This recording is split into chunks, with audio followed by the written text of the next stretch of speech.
Hey everyone, welcome to our channel. In today's video, we will guide you through how to change your TikTok reason. So let's get started. Firstly, open the TikTok app on your device and log into your account. So now, after you tap on the TikTok account, all you have to do is go to your profile by tapping on the me or profile icon at the bottom right corner. After that, tap on the three dashboard or horizontal line available in the top right corner.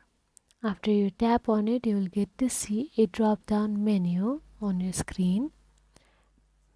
So simply tap on it, and here you can see settings and privacy. Tap on it, then tap on the account, then tap on the user information option available there. Now inside user information, you'll get to see the reason option available there. Now choose any of your reason from the listed countries or region here.